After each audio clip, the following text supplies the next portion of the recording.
Sanjay Singh 12 minutes. धन्यवाद महोदय, आपने इस अति महत्वपूर्ण बिल पे मुझे अपनी बात कहने का मौका दिया।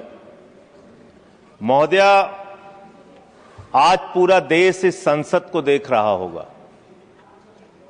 पूरे देश की सीमाओं पर 15,000 किलोमीटर भारत की सीमा को सुरक्षा करने वाले हमारे जवान, हमारे अधिकारी आज हमारी इस डिबेट को सुन रहे होंगे और वो देख रहे होंगे कि किस तरह से मोदी जी की सरकार उन जवानों के साथ, उन अधिकारियों के साथ जो अपने प्राणों की आहुति देकर देश की रक्षा करते हैं, उनके साथ अन्याय करने जा रही है, घोर पाप करने जा रही है। इसलिए महोदय, मैं इस बिल के विरोध में अपनी बात कहने के लिए खड़ा हुआ हूं। एक फिल्म आई थी बॉर्डर, उस फिल्म का गाना था, संदेशे आते हैं हमें तड़पाते हैं, जो चिट्ठी आती है तो पूछे जाती है कि घर कब आओगे। हम तो पार्लियामेंट का सेशन खत्म होता है घर जाते हैं, लेकिन हमारे वो जवान जो सीमाओं की रक्षा करते हैं वो घर नहीं जा पाते। दिवाली हो, होली हो, तमाम त्योहार हो, शादी हो, ब्याह हो, चाहते हुए भी अपने घर नहीं जा पाते। महोदय, देश की 15,000 किलोमीटर की सीमा की सुरक्षा ये सीएपीएफ के जवान और अधिकारी करते हैं। और मैं बड़ी विनम्रता पूर्वक आपके माध्यम से सरकार से पूछना चाहता हूं, क्या उनकी मौत को आप शहीद का दर्जा भी देने को तैयार नहीं है? शर्म नहीं आती आपको? आप हमारे जवान जो शहीद होते हैं, सीएपीएफ के, बीएसएफ के, एसएसबी के, सीआईएसएफ के, सीआरपीएफ के, आईटीबीपी के, उनको शहीद का दर्जा भी नहीं देते।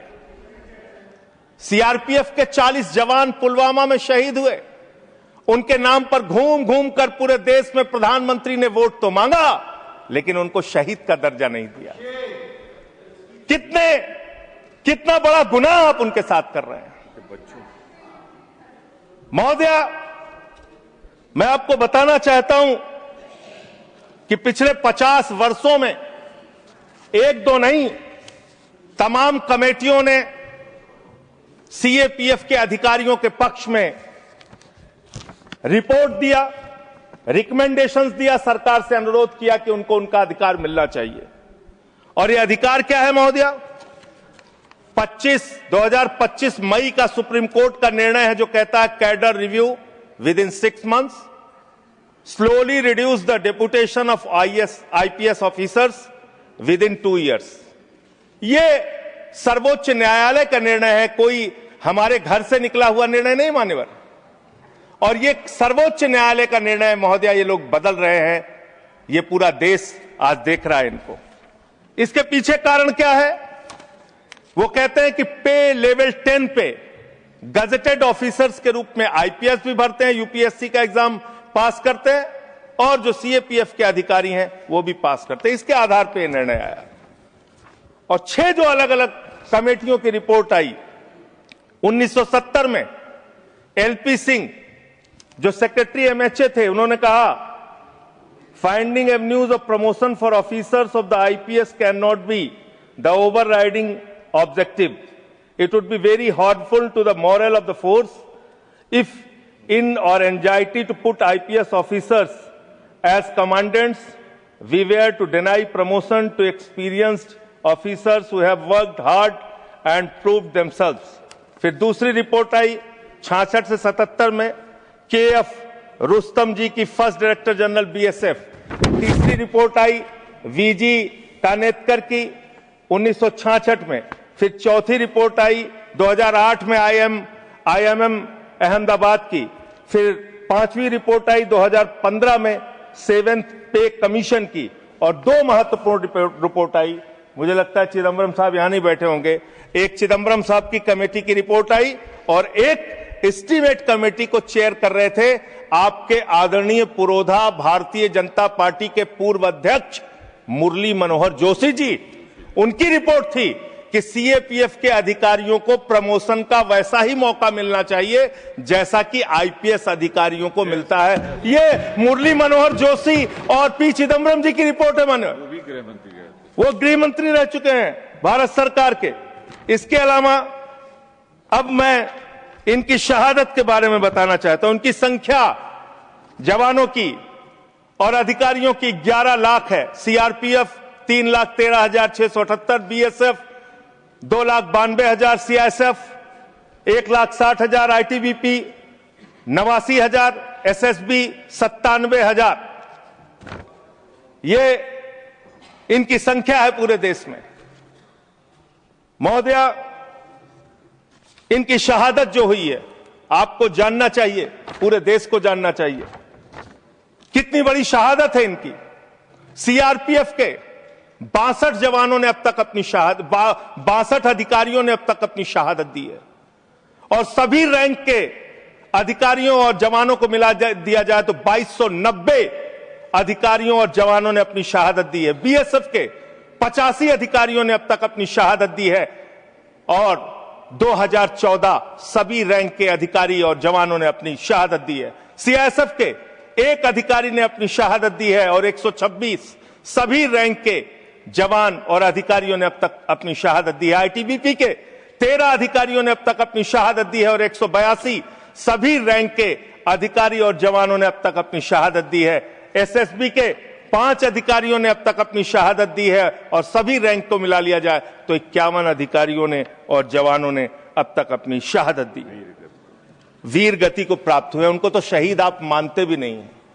महोदया, मैं कुछ बड़े हमले जो देश में हुए उसको बता के, जब 2001 में भारत की संसद पे हमला हुआ, यह संसद अगर सुरक्षित है तो हमारे उन्हीं सीएपीएफ के जवानों की बदौलत सुरक्षित है। 9 जवानों ने अपनी शहादत दी। मुंबई अटैक में 160 जवान और लोग अपनी शहादत दी। कश्मीर में 2014 में 20 जवानों ने अपनी शहादत दी। 2014 में वेस्ट बंगाल के एक्सप्लोजन में 2 जवानों ने अपनी शहादत दी। 2015 में 10 पुलिस फोर्स के लोगों ने अपनी शहादत दी। पठानकोट में 7 जवानों ने अपनी शहादत दी। 2016 में उड़ी अटैक में 19 जवानों ने अपनी शहादत दी। अमरनाथ के अटैक पे 7 जवानों ने अपनी शहादत दी। सुकमा अटैक में 9 सीआरपीएफ के जवानों ने अपनी शहादत दी और 2019 में 40 सीआरपीएफ के जवानों ने अपनी शहादत दी। पूरे देश में उनके नाम पे आपने वोट मांगा, लेकिन उनको शहीद का दर्जा आज तक नहीं दिया। महोदया, कब से इनका मामला चल रहा है और कितना खेल आपने किया इनके साथ? आप देखिए, 2010 में सीआरपीएफ के एक असिस्टेंट कमांडेंट की भर्ती होती है, 15 साल में कोई प्रमोशन नहीं। बीएसएफ के एक जवान की असिस्टेंट कमांडेंट की भर्ती होती है, 13 साल में कोई प्रमोशन नहीं। और एक आईपीएस अधिकारी की 2012 में भर्ती होती है, 13 साल में 4 प्रमोशन उसको मिलते हैं। हम आईपीएस के प्रमोशन के खिलाफ नहीं है, लेकिन सीएपीएफ के अधिकारियों को प्रमोशन क्यों नहीं, ये तो कम से कम आपको बताना पड़ेगा। इसी प्रकार से डिप्टी कमांडेंट पे 18 साल में 1 प्रमोशन बीएसएफ सीआरपीएफ को और 20 साल में 1 प्रमोशन बीएसएफ को, और आईपीएस अधिकारी को आईजी रैंक पे 19 साल में 5 प्रमोशन मिलके आईजी वो बन जाते हैं। इसी प्रकार से 2003 में सेकंड इन कमांडेंट पे पहुंचता है एक सीआरपीएफ का अधिकारी, और बीएसएफ 1997 में सेकंड इन कमांडेंट बनते हैं। 1997 बैच के अधिकारी और एडिशनल डायरेक्टर जनरल 1998 का आईपीएस बन जाता है। अब इनकी दशा क्या है मान्यवर? जो आपने इनके साथ किया, कैसे कैसे किया, यही अंतिम बात कह के अपनी बात समाप्त करूंगा। कब से ये लोग कानूनी लड़ाई लड़ रहे हैं? 2012 में इन्होंने हाई कोर्ट दिल्ली में एक रिट पिटीशन दाखिल किया। फिर 2015 में इनको दिल्ली हाई कोर्ट से इनके पक्ष में आदेश आया। 16 में फिर आप इनके खिलाफ चले गए।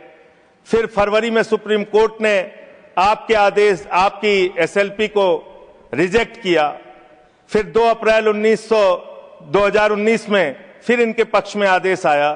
फिर 3 जुलाई 2019 को, सबसे महत्वपूर्ण यह है महोदया, 3 जुलाई 2019 को मेरे ख्याल से 2 कैबिनेट मंत्री तो हैं, वो जरूर रहे होंगे उस कैबिनेट में, कैबिनेट ने पास किया महोदया, इसी सरकार के कैबिनेट में।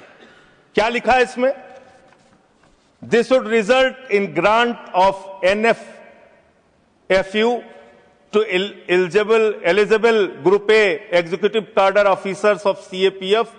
The decision would also benefit Group A executive cadre officers of CAPF for availing the benefit of NFSG at an enhanced rate of 30% as per guidelines. ये आपके कैबिनेट का आदेश है, कैबिनेट का आदेश आप खुद ही पलट रहे हैं। जो 2019 जुलाई में आपने इन अधिकारियों के पक्ष में एक निर्णय लिया, उसको आप खुद से पलट रहे हैं। महोदया, मैं आपके माध्यम से इस सरकार से कहना चाहता हूं, इन जवानों के साथ, इनके अधिकारियों के साथ ये अन्याय मत कीजिए। ये देश आपको माफ नहीं करेगा। ये भारत की सुरक्षा करते हैं, सीमाओं की सुरक्षा करते हैं, संसद की सुरक्षा करते हैं, एयरपोर्ट की सुरक्षा करते हैं। इन जवानों के साथ ये घोर अन्याय मत कीजिए। हालांकि आपको अन्याय करने की और अपमान करने की आदत है, आदत है। स्वर्गीय बीजू पटनायक जैसे बहादुर व्यक्ति की आपने अपमान किया। आपसे बीजू पटनायक जैसे बहादुर, मैं महोदया इसी से इस विषय पर मैं खत्म कर रहा हूं। 1948 में पंजाब रेजिमेंट को युद्ध के वक्त बीजू पटनायक जी ने एक पायलट के तौर पर सीमा पे पहुंचाया था। आप उनको CIA का एजेंट कहते हैं, शर्म आती है आपके ऊपर। ये आप कर रहे हैं, आप अपमान करते हैं लगातार जिन्होंने इस देश के लिए अपना योगदान दिया। महोदया, मैं आपके माध्यम से बस खत्म कर रहा हूं, 1 मिनट में खत्म कर रहा हूं। महोदया, मैं आपके माध्यम से कहना चाहता हूं, देश पर ध्यान दीजिए, देश के लोगों की चिंता कीजिए। आज जब मैं आ रहा था तो यहां पे पता चला, आप तो कहते हैं ये देश नहीं झुकने दूंगा, ये देश नहीं झुकने दूंगा। आपके लोग पंजाब के, हरियाणा के, राजस्थान के, रूस के अंदर फंसे हुए हैं सैकड़ों दिनों से, और आज तक आप उनको ला नहीं पा रहे हैं। देश की सुरक्षा के बारे में आपको ध्यान नहीं, विदेश नीति के बारे में आपको ध्यान नहीं, आपकी विदेश नीति का कोई अता पता नहीं। बावजूद इसके आप एक बिल लेके आ रहे हैं जिससे कि अधिकारियों का हक छीनने और मारने का काम आप कर रहे हैं। मैं इस बिल के विरोध में हूं और जो अमेंडमेंट्स हमने दिए हैं उसको सरकार स्वीकार करती है और इसको बिल को सिलेक्ट कमेटी में भेजती है, तो इसका पूरा अध्ययन किया जाएगा।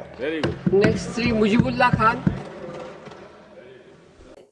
आज की खबरों में बस इतना ही। देखते रहिए दिल्ली ग्लो न्यूज।